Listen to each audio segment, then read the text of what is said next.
JDS ಅಲ್ಪಸಂಖ್ಯಾತ ಘಟಕದ ಅಧ್ಯಕ್ಷ ಮುಬಾರಕ್ ಪಠಾಣ್ ಹಾಗೂ ಈತನ ಸಹೋದರ ಬಿಲಾಲ್ ಸೇರಿ ರಂಜಾನ್ ಹಬ್ಬದ ಅಂಗವಾಗಿ ಚನ್ನರಾಯಪಟ್ಟಣದ ಕುವೆಂಪು ನಗರದಲ್ಲಿ 800ಕ್ಕೂ ಹೆಚ್ಚು ಮಂದಿಗೆ ಆಹಾರದ ಕಿಟ್ ವಿತರಣೆ ಮಾಡಿದರು. ಈ ವೇಳೆ ಶಾಸಕ ಸಿಎನ್ ಬಾಲಕೃಷ್ಣ, ಪುರಸಭೆ ಮಾಜಿ ಅಧ್ಯಕ್ಷ ಕೋಟೆ ಮೋಹನ್, ಡಿವೈಎಸ್ಪಿ ಕುಮಾರ್, ಮಾಜಿ ಸೈನಿಕ ವೆಂಕಟೇಶ್, ಸ್ಥಾಯಿ ಸಮಿತಿ ಮಾಜಿ ಅಧ್ಯಕ್ಷ ಗಣೇಶ್, ಟಿಎಪಿಸಿಎಂಎಸ್ ನಿರ್ದೇಶಕ ಅನಿಲ್, ಮುಖಂಡರಾದ ಸೈಯದ್, ಹಜರ್, ಗೌಸ್ ಕಟ್ಟಪ್ಪ, ಪಟಾಕಿ ಗೌಸ್, ಕಡ್ಲೆ ರಾಘು, ಪುರಿ Manju, Prashanth, Manjunath, Ravi, Kiran, Abhi, Praveen, Marenahalli Kumar, Arfath, Hemanth, Manju, Imran, Ismail, Fardeep, SRS Car Brothers Saleem, JDS ಮುಖಂಡ ಸೈಯದ್, ವಕ್ಫ್ ಬೋರ್ಡ್ ಮಾಜಿ ಅಧ್ಯಕ್ಷ ಸೈಯದ್ ಅಹಮದ್ ಸೇರಿದಂತೆ ಮೊದಲಾದವರು ಉಪಸ್ಥಿತರಿದ್ದರು.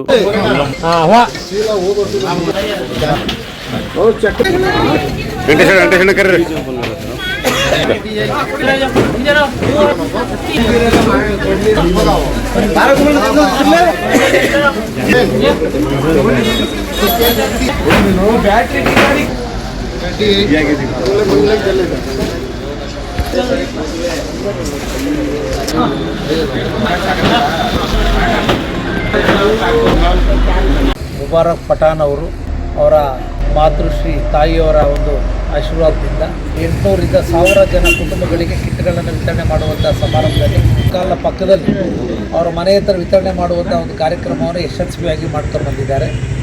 ಇವತ್ತು ಅವ್ರ ತಾಯಿಯವರು ದೈಹಿಕವಾಗಿ ನಮ್ಮ ಮುಂದೆ ಇಲ್ಲ. ಅವರ ಒಂದು ಹೆಸರಿನಲ್ಲಿ, ಅಲ್ಲಾಹನ ಒಂದು ಹೆಸರಿನಲ್ಲಿ ಇವತ್ತು ನಮ್ಮ ರಂಜಾನ್ ಹಬ್ಬದ ಒಂದು ಪ್ರಯುಕ್ತ ಎಲ್ಲ ನೊಂದ ಕುಟುಂಬಗಳಿಗೆ ಈ ಒಂದು ಪ್ರಕ್ರಿಯೆಯನ್ನು ಮಾಡಿರುವಂಥದ್ದು ಶ್ಲಾಘನೀಯವಾದಂಥ ಸೇವೆ ಅಂತ ನಾನು ಭಾವಿಸಿದೆ. ಈ ಸಂದರ್ಭದಲ್ಲಿ ಮುಬಾರಕ್ ಅವರಿಗೆ, ಅವ್ರ ತಂದೆಯವ್ರಿಗೆ ಹೃದಯಪೂರ್ವಕವಾದಂಥ ಅಭಿನಂದನೆಗಳನ್ನು ಸಲ್ಲಿಸಲಿಕ್ಕೆ ಬಯಸ್ತಾ ಇದ್ದೆ. ನೋಡಿದ್ರೆ 2 ರೂಪಾಯಿನಾರು ಕೂಡ ಸೇವೆ ಮಾಡೋ ಒಂದು ಮನೋಭಾವನೆಯನ್ನು ಇಟ್ಕೊಳ್ಳೋದು ಪ್ರತಿಯೊಬ್ಬರ ಜವಾಬ್ದಾರಿ. ಅದಕ್ಕೆ ಪೂರಕವಾಗಿ ಮುಬಾರಕ್ ಪಠಾಣ್ ಅವರು ಮುಂದೆ ಸಾಗ್ತಾ ಇದ್ದಾರೆ. ಅವ್ರಿಗೆ ನಾವು ವೈಯಕ್ತಿಕವಾಗಿ ಮುಂದಿನ ದಿನಗಳಲ್ಲಿ ಒಂದು ಜನಪ್ರತಿನಿಧಿಯಾಗಿ ಒಂದು ಸೇವೆ ಮಾಡುವ ಒಂದು ಮನೋಭಾವನೆಯನ್ನು ಅವ್ರು ಏನು ಇಟ್ಕೊಂಡಿದ್ದಾರೆ, ಮುಂದಕ್ಕೆ ಅಲ್ಲಾಹನ ಆಶೀರ್ವಾದದಿಂದ, ಈಶ್ವರನ ಆಶೀರ್ವಾದದಿಂದ ಎಲ್ಲ ರೀತಿಯ ಒಂದು ಯಶಸ್ಸು ಅವ್ರಿಗೆ ಲಭ್ಯವಾಗಲಿ ಅಂತ ನಾನು ಪ್ರಾರ್ಥನೆಯನ್ನು ಕೂಡ ಮಾಡ್ತಾಯಿದ್ದೆ. ಇಂಥ ಮಾತು ಕಾರ್ಯಗಳನ್ನು ಮಾಡ್ತಕ್ಕಂಥದ್ದಕ್ಕೆ ಸಾಧ್ಯ. ಯಾಕಂದರೆ ಹಣ ಇದ್ದಾರೆಲ್ಲ ಕೊಡುಗೈ ದಾನಿಗಳು ಹಾಕ್ಲಿಕ್ಕೆ ಸಾಧ್ಯವಿಲ್ಲ. ಮನಸ್ಸು ಬೇಕು. ಆ ಮನಸ್ಸು ಅವರಲ್ಲಿ ಒಳ್ಳೆಯ ಮನಸ್ಸಿದೆ. ಅವ್ರ ಸಹೋದರರು ಕೂಡ ಇದ್ದಾರೆ, ಒಳ್ಳೆಯ ಇರುವರು ಕೂಡ ಜೋಡೆತ್ತಿನಂತೆ ಒಂದು ಉದ್ಯಮಗಳಲ್ಲಿ ದುಡಿಮೆನೂ ಕೂಡ ಮಾಡ್ತಾ ಇದ್ದಾರೆ.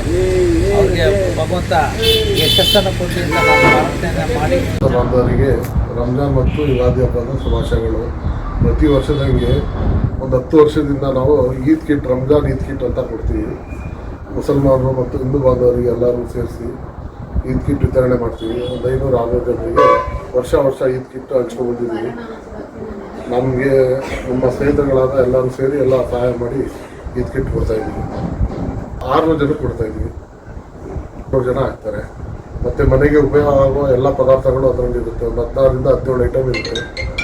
ಪ್ರತಿ ವರ್ಷ ಇದು ಹಂಚ್ಕೊಂಡು ಬರ್ತಾಯಿದ್ವಿ. ನಮ್ಮಲ್ಲಿ ಒಂದು ಸಂಪ್ರದಾಯ, ನಮ್ಮ ಪೈಗಂಬರವರು ಹೇಳಿರೋದು 100ರಲ್ಲಿ 2.5% ದಾನದಂಗೆ ಕೊಡಬೇಕು ಅಂತ. ಪ್ರತಿ ವರ್ಷ ನಾವು ಅದು ದಾನ ಜಕಾತ್ ಅಂತ ಅದು ತೆಗಿಬೇಕು. ಅದು ಪ್ರತಿ ವರ್ಷ ಎಲ್ಲರೂ ಮುಸಲ್ಮಾನ್ ಬಾಂಧವರು ಎಲ್ಲರೂ ಮಾಡ್ತಾರೆ. ಅದೇ ರೀತಿ ನಾವು ಅದು ನಡೆಸ್ಕೊತಿದ್ವಿ. ಏನು ಪಠಾಣ್ ಬಾಯಿ ಅವರು ಏನಿದ್ದಾರೆ, ಈಗ ಅವರು ಪ್ರತಿ ಸುಮಾರು 8 ವರ್ಷದಿಂದ ಅವರು 600ರಿಂದ 700ರಿಂದ ಒಂದು ರಂಜಾನ್ ಈದ್ ಕಿಟ್ ಅಂತ ಏನು ಒಂದು ಮನೆಗೆ ಉಪಯೋಗ ಆಗುವಂಥ ಒಂದು ಕಿಟ್ಟನ್ನು ವಿತರಿಸ್ತಾ ಬಂದಿದ್ದಾರೆ. ಅದೇ ರೀತಿ ಈ ವರ್ಷವೂ ಸಹ ಒಂದು 700ರಿಂದ 800 ಕಿಟ್ಗಳನ್ನು ಏನು ಹಿಂದೂ ಬಾಂಧವರು ಮತ್ತು ಮುಸ್ಲಿಂ ಬಾಂಧವರಿಗೆ ವಿಶೇಷವಾಗಿ ಅದನ್ನು ತಯಾರು ಮಾಡಿ ಕಿಟ್ಟನ್ನು ಹಂಚ್ತಾ ಇದ್ದಾರೆ.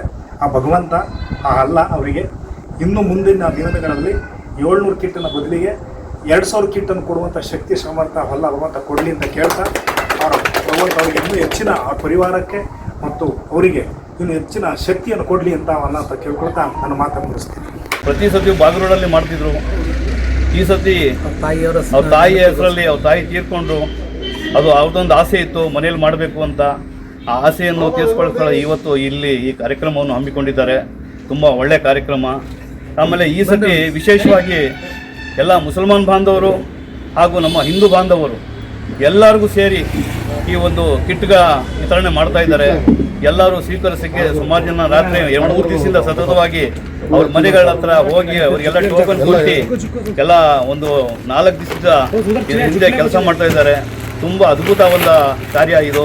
ಎಲ್ಲ ಧರ್ಮೀಯರಿಗೂ ಕೂಡ ಸಮಾನವಾದಂಥ ಒಂದು ಬದುಕನ್ನು ಕಟ್ಕೊಂಡಿರ್ತಕ್ಕಂಥ ದೇಶ ಈ ಪ್ರಪಂಚದಲ್ಲಿದ್ದರೆ ಅದು ನಮ್ಮ ಹೆಮ್ಮೆಯ ಭಾರತ ದೇಶ ಎಂಬತಕ್ಕಂಥ ಮಾತನ್ನು ಹೇಳ್ತಾರೆ.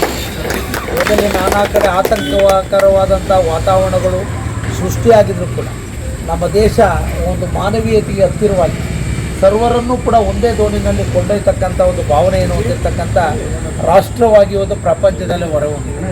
ಯಾರಾದರೂ ಕೂಡ ಬೇರೆ ದೇಶದವರು ಒಂದು ಆತಂಕಕ್ಕೋ ಅತಿವೃಷ್ಟಿಗೋ ಅನಾವೃಷ್ಟಿಗೋ ಸಂಕಷ್ಟಕ್ಕೊಳಗಾದಂಥ ಸಂದರ್ಭದಲ್ಲಿ ನಾವು ನಿಮ್ಮ ಜೊತೆ ಕೈ ಜೋಡಿಸ್ತೇವೆ ಅಂತಕ್ಕಂಥ ಒಂದು ಭಾವನೆಯನ್ನು ರೂಢಿಸ್ತಾರೆ.